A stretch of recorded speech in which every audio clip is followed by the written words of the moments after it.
Welcome to Testimony, a musician story. Heard at testimonystories.com and narrated by myself, Brown Theory, the music lover constantly seeking positive music. Let's get started.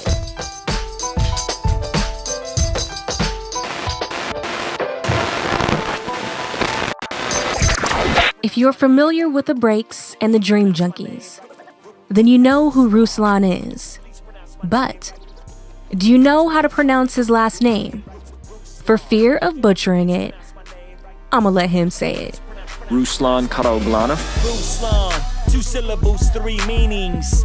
Huge, great lion, I send greetings. Religious refugee, we will come back to that. Lyrical acrobat, I've come to try and master rap. After that, communicate, plaster that in a way that captures imaginations with the good news. But this ain't past the rap. Positive hip-hop, that's really positive. Showing you how to live, acknowledge the one that lives forever. It's our endeavor. Inspire you to get better. Ruslan was born in Baku, the capital of Azerbaijan, located in the Soviet Union. He was born on December 31st, 1984. I'm originally from the Soviet Union, and me and my family came out here in 1991 after the pogroms of Baku. That's the country we're from, is Azerbaijan, Baku. It's just north of Iran. And so in 1989, there was some persecution happening against Armenian Christians, and we were some of the people being persecuted. And so we came out to America in 1991, kind of as a fresh start. The area we were in was actually quite nice. Baku is, they're one of the biggest, I guess you would call it like a tourist destination now. And I want to go back someday. The area we lived in, I mean, it was under Soviet Union communism. So the cool thing about communism is, or the cool thing about that sounds weird, but one of the things about communism is there's no poor, really, right? So there's only middle class. Mostly everybody's middle class, and then there's, higher up officials. So the area we were in was very nice. And then what happened was in the late 80s, there was these things called the pogroms of Baku, which the Azerbaijani and the Arzi Muslims, it was a Muslim state, they decided they didn't really like Christians there. And it goes back to, persecution of between Turkey and Armenia, and it's super deep. But the long end of it is that the people started uprising and wanting Armenians to leave because of ethnic cleansing. And so we had to leave, or we were going to probably die. So most of the Armenians all left, within a couple years, everybody migrated or came over to other countries as refugees. From Baku in the Middle East, to seeing bloodshed in the streets, fleeing to foreign embassies, to Moscow, then overseas, to San Diego, I'm hearing raps, then the Soviet Union collapse.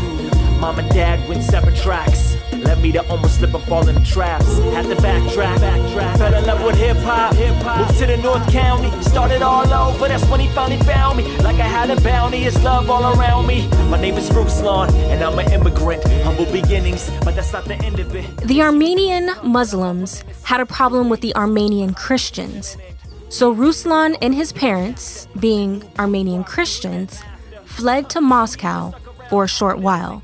Then a refugee organization for the persecuted helped them transition to sunny San Diego, California. Eastern Orthodox Christian, so it's Eastern Orthodox, similar to Catholicism. So Armenians are culturally Christian. They would identify themselves. Armenia was the first country to take on Christianity as its official religion.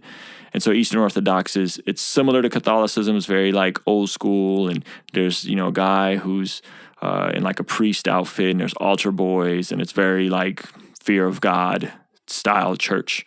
About the only thing San Diego had in common with Baku was the climate. Ruslan was a 6-year-old Russian-speaking kid, and the only thing he knew about America was Michael Jackson and the American Ninja movies. And I don't know who caused you to be famous, and I don't care who you are, what your name is. I'm not of this world, I'm not of this world, I'm not of this world. You're stuck in Uranus, I'm not of this world. You're stuck in Uranus, I'm not of this world. You're stuck in Uranus, I'm not of this world. I'm not of this world, not of this world. You're stuck in Uranus. I didn't understand, I didn't know what the Cold War was, and our America, we came here right before the fall of communism. So America had this thing called the Cold War with Russia, and we didn't quite I didn't understand what was going on. And so it was interesting meeting people and being like, oh, like you're a commie, you're a communist, and Russians and Americans don't like each other. And I'm like, what? Like, what are you talking about? I didn't understand. I didn't have any context of what was happening. Maybe because I was so young, maybe because in Russia, we didn't really, we didn't have as much propaganda of the Cold War, I guess. So that was interesting. And then obviously the language barrier was pretty hard, the cultural barrier. I was one of like 4 or 5 white kids at my school, and I was Russian on top of that. So that was pretty awkward. And, I made some friends in my complex and hung out and started discovering music and hip hop. And, that kind of helped me assimilate and identify with something. Connect with Testimony, a musician story, through social media. Find links to our Facebook, Twitter, Instagram, and more at testimonystories.com.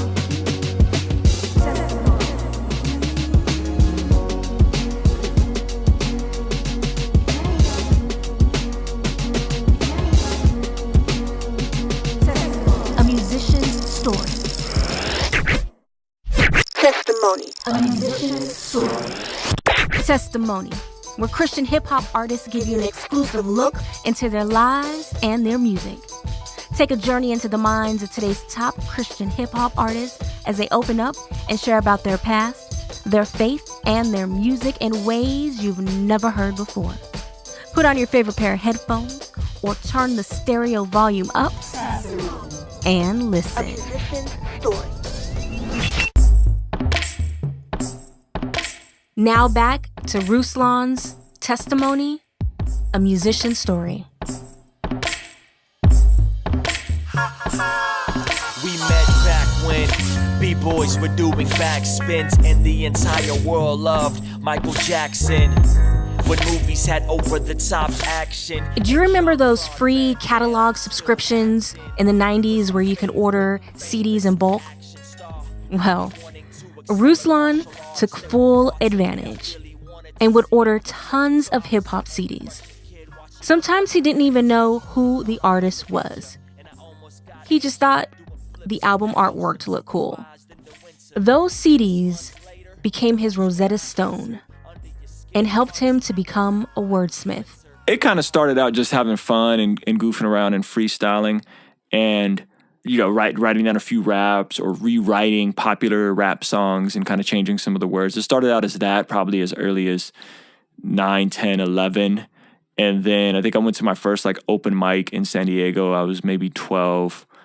And after that, I was like, okay, I don't really want to, because there's such a strong correlation between rap culture and gangster rap culture. And when I moved, I got into a lot of trouble when I was a kid. I got arrested for attempting to break into a house and, just kind of wilding out very, very young. I'm talking 11, 12 years old. I was on probation. And when I moved to North County, San Diego, which was the suburbs, it was very suburban, very safe. My mom kind of saw things were getting a little hectic, so she relocated us. I was like, okay, I'm just going to play basketball. I'm going to get good grades. Here's a kind of a second chance for me to stay out of trouble. And I was able to make that cognitive decision that young. And fast forward I think a year or two after that, I was in high school and I was kind of freestyling with some people and just having fun. And they're like, man, you're really good. You should really try rapping. And I was like, and it's that positive reinforcement, that affirmation from friends and peers. And, I kind of started taking it a little bit seriously freshman year, sophomore year, and kept working at it. And, I'm still working at it. While assimilating to the American culture and slowly evolving into an MC, God met Ruslan somewhere in the middle of all that. No, I see. The funny thing is, even though I came out here as a refugee and we were culturally Christian, I wasn't a Christian. I didn't believe in Jesus. We went to Armenian Orthodox Church, and we thought that's what you did because you are Armenian. Not really we believe in Jesus. We read the Bible. We pray. It wasn't really like that. And so at one point, I probably when I was a teenager, I probably identified myself more of an atheist. it wasn't until like exposure through hearing about God through hip hop, oddly enough, through a DMX or through Tupac, that is like the idea of God. I started exploring that idea. And then my freshman year, there was a girl I was dating and she took me to church. And so I had more moments. God kept putting people around me that were Christians, and I had moments, not a defining moment. And so one of the moments was she brought me to church, and I was very skeptical, but I went and heard the gospel and was like, this is cool. Kept going back. And then probably a defining moment after that is when me and her broke up. And I was like, okay, like I was devastated and heartbroken. And I was like, okay, well, let me really go after this church thing. And I got into a men's Bible study and really started reading my Bible and praying. And yeah, so there was more like moments, not like a moment. I can't tell you like, I remember this time I raised my hand. It was, I was the dude in church that raised his hand every single week. There was an invitation to accept Jesus because I just didn't understand. Of course, the break's over. Brand new joint right here, right above it. With that homie street light.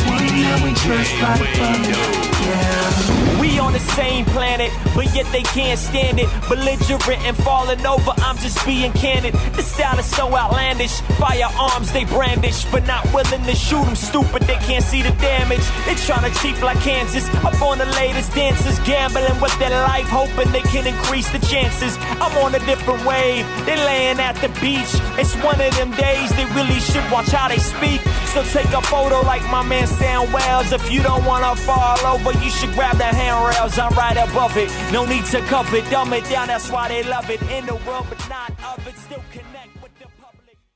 Like what you're hearing so far? Check us out at testimonystories.com. That's testimony stories with an S.com.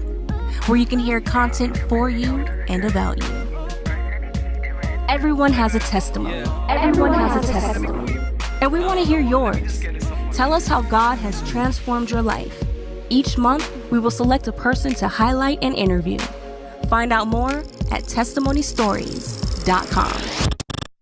Testimony. A musician's story. Testimony, where Christian hip-hop artists give you an exclusive look into their lives and their music. Take a journey into the minds of today's top Christian hip-hop artists as they open up and share about their past, their faith, and their music in ways you've never heard before. Put on your favorite pair of headphones or turn the stereo volume up and A listen. musician's story. Hey, what's going on? This is Ruslan with the Dream Junkies, and you're listening to Testimony, a musician's story. When we all get to heaven. When we all get to heaven. When we all get to heaven. When we all get to heaven. Ruslan gave his life to Christ his junior year of high school. Right away, he recognized the importance of doing life with like-minded, God-fearing individuals. I knew that, okay, if I'm not going to do youth group, then I need to do something. And a men's group with some young adults and some guys that were older and some guys that were younger made sense. And that early accountability, early digging deep into the scriptures and really trying to understand was very helpful for me at developing as a Christian. I make it clear I ain't got all of the answers, but once we get there won't be any second chances. And that's according to his word, and you gotta keep in mind, God don't judge on a curve. You either perfect or not, hell is dark and it's hot, but he made a way out of no way, which is doing a lot more than we could have ever done. Rescued his people from slavery, now we are forever one. But I still take him for granted. Thankfully, he has never left me stranded. Truthfully, I know I don't deserve his love, but apparently this is how he always planned it. Man, I can't call it, drunk like an alcoholic, off of his love, not just to get into his wallet. What I really wanna be is obedient. Ruslan plugged into the Christian hip-hop scene and connected with some artists who are now known as pioneers in the genre. I knew that I did music and I was a rapper, and I really didn't know of Christian rap. I was kind of like, okay, well, maybe God will use this to inspire people to, press into him, and God will use this thing that I've been passionate about. And it was probably a couple years after I became a Christian that I discovered, I think it was like The Truth's first mixtape. And then I went after that and discovered some cross movement stuff. And then locally, I met a group called Future Shock. They were part of a collective called Tunnel Rats. So I was like 17, 18 years old. I met them. Actually, that's when I met Propaganda too. Me and Prop met when I was brand new. I mean, 10, 11 years ago. And he was a little bit older than I was. And so, yeah, so back then I started discovering and building relationships on the West Coast, and I was with Future Shock and Tunnel Rats. Who you trying to impress? Take it back to playing Pog, see the slammers connect. Oh, you feeling like a frog when I'm trying to dissect. Big stages, saying they'll pay us. That is so outrageous. I just want my name in the book of life's pages. Red carpet, spotlights and cameras. A lot of rappers don't measure up to their standards. That's what happens when you're worshipped by a man and you're feeling yourself. Your imagination is your standard. While in college, he married his wife when he was 23. The couple decided to hold off on having kids and to enjoy a season of each other.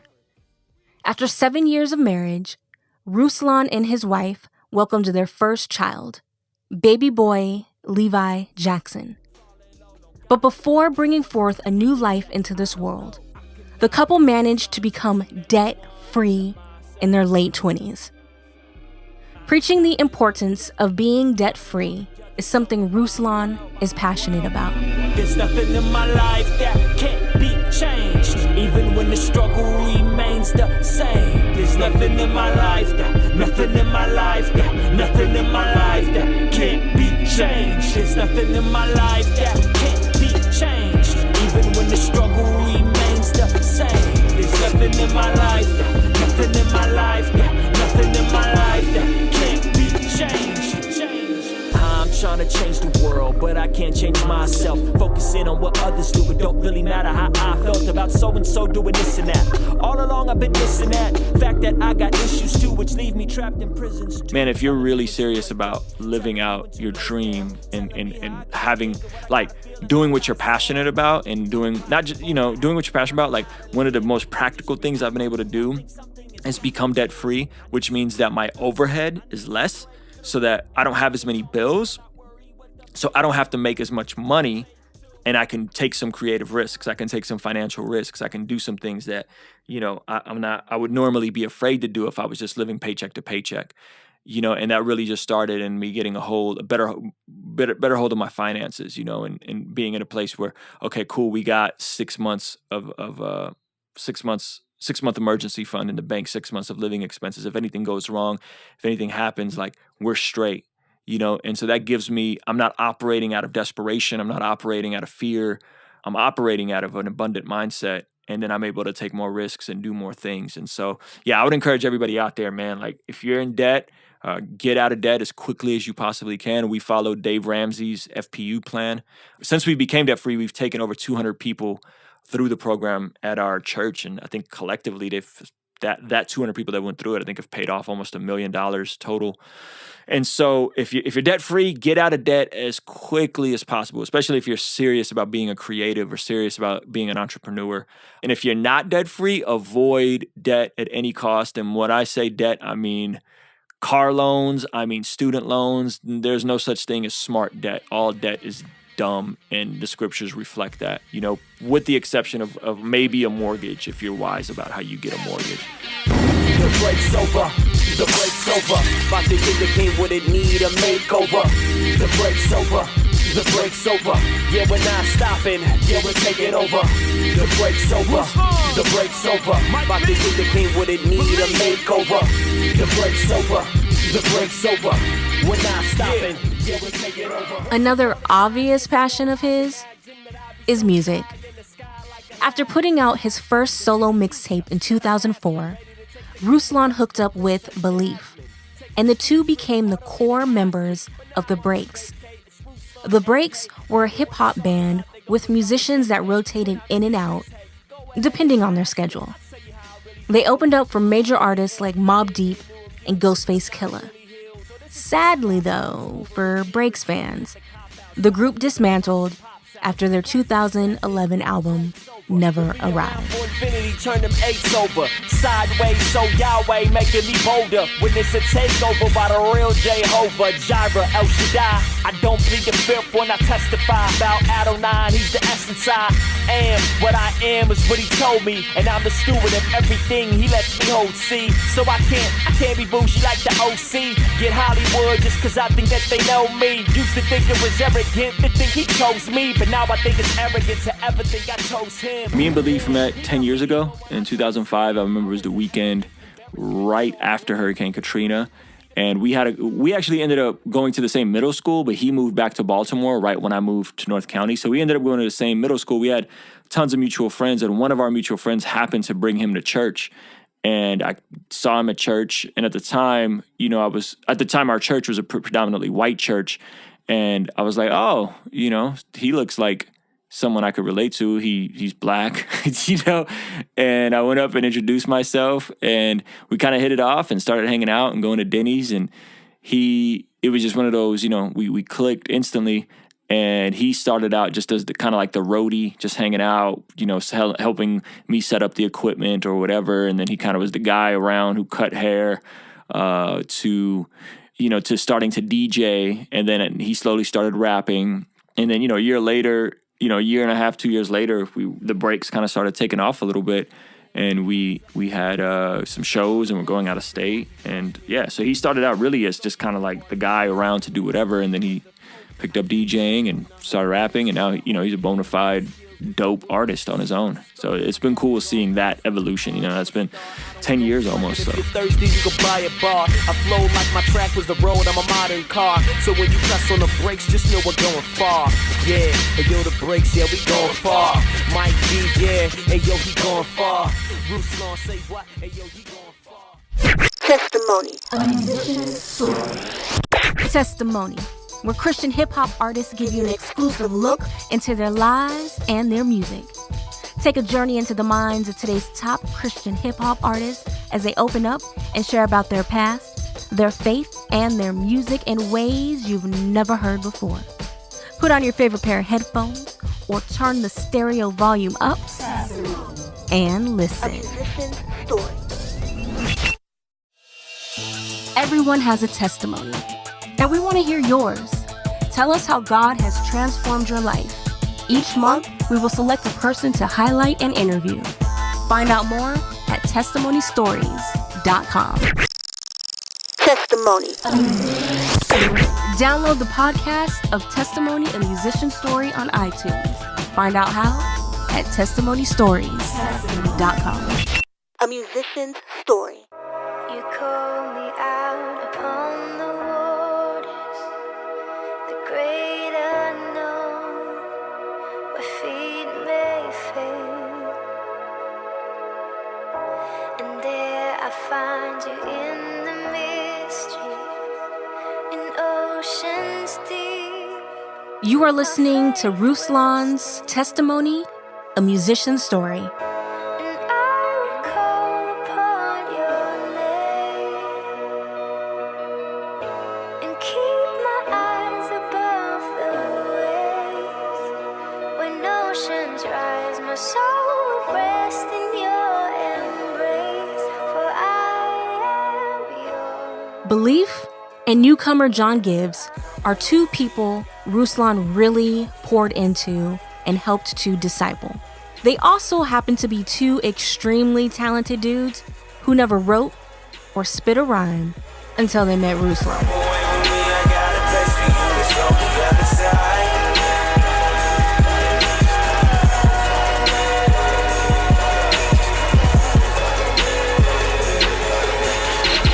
Father, this your planet, and I'm a seed that you planted. Father, the word that's commanded. You said you would never leave stranded. You never forsake me. If it hits sake, you save me. Feel like I'm walking on water. If I'm dreaming, don't wake me. Feel like I'm surfing with a purpose somewhere on the side of the ocean. I can feel you staring my heart, calling me the cause of commotion. Part of me the problem, probably it's me. I was once blind, now I can see. How can I walk away for a moment all day, knowing straight up, you're all that I need? Hold on, wait up, set me free. Yeah, not a slave to the things of the past. Wanna break from the sin like Flash. Do a praise dance, kinda like Bash. Work my plan, then I type my cash. Comb my beard, and I brush my stash. Trying to stay fresh, but this life won't last. Trying to show God's glory to the masses. Yeah, belief is one of those guys. Like, there's certain guys that I don't know if it's like genetics or the favor of God, but there's certain guys that just kind of start rapping and they're just good.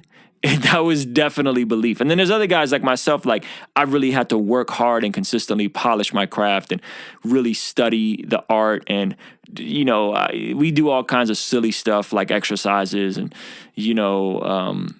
it goes deep. And so I'm one of those guys that I have to work hard to be, to be good. And there's guys like Belief and John that like, John's been rapping maybe 2.5 years, 3 years, so the first stuff that like Little Engine and Mind Over Matter, this is the first stuff you're really hearing John. Those are some of his first raps ever written you're hearing, and they sound phenomenal, and if you go back and listen to my first raps 10 years ago, 12 years ago, they're terrible.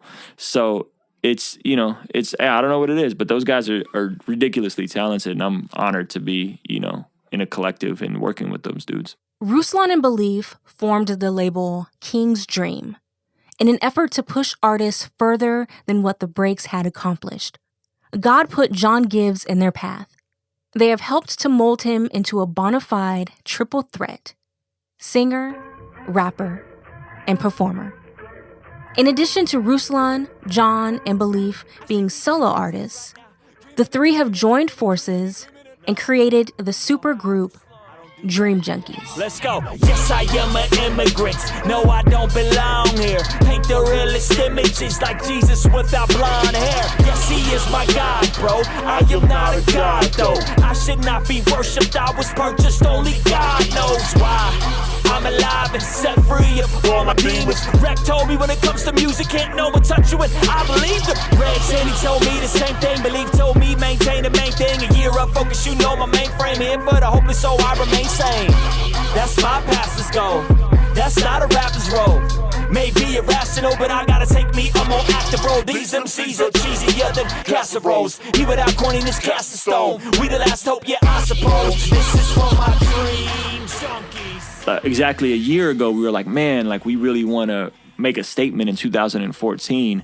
Like, what is it that people want from us? Because even we knew that we wanted to be solo artists. Like the Breaks thing was dope, but me and Belief knew like as he became a better artist, it wouldn't have been fair to just let him be the DJ or the DJ and the rapper from a live show perspective. It was just kind of weird and awkward. And we knew, okay, we want to be solo artists. We want to put out solo music. But a year ago, we're like, man, what do people really like from us? What do people want from us? And we were like, I think people want all three of us on a project. And I think it would be fun to give them something like that. And it would be fun for us to do because we were already all on the same label and working together and spending tons of time together. And so, yeah, about a year ago, we were like, man, let's do this Dream Junkies thing and let's just put out a free project and see how it goes. And I think it ended up exceeding all of our expectations. And it allows us to be creative as solo artists. But at the same time, that's the collective, that's the crew. When we travel, we could all do an opening set and then we do a big Dream Junkie set to close out the night. And so, yeah, that was kind of the heart behind Dream Junkies. Holy Spirit embrace me. I'm going in like a taste to see. We the salt of the world, we the brought from the world, but we still live in it like HD. And I'm chilling with Belief and Root. Get with it, what you need to do. Dream Junkies, we the group, you seen the proof. We got about believing truth. What's all this fuss about? Go ahead and get your muscle out. Work hard, pray hard, live slow and give more. This is for my Dream Junkies. You Dream Junkies. Even when it seems ugly, it's okay to dream, junkies. This is for my living, breathing people with a dream. Time to live it out, walk it out, no matter how it seems. That's what I'm talking about, yeah, that's what I'm talking about. Yeah, you know what I'm talking about. Dream junkies, this is for my dream junkies. The first 2015 King's Dream album will be Ruslan's Do For One. Do For One? Do For One, what does that even mean? Well, check out our next episode where Ruslan breaks down the title, the concept, and the songs. Turn me up 2 decibels, wiping off my spectacles. I'm eating beats, that's a double entendre. Instrumentals and vegetables. I would kill the track, but that's unethical. I would heal the track, but that's detestable. My daddy told me if someone hit me, better hit him back, don't let him mess with you. And if you lose, I'll smack the black off of you. Well, that's a whole lot of slapping, Captain. I'm as dark as a black tar dip napkin. When the lights off, they like, where did he go? Nobody know, but the way that we flow. Thank you for listening to Testimony, a musician's story. To hear this episode again, as well as past episodes, visit testimonystories.com. Until next time, I'm Brown, Theory of the music lover constantly seeking positive music.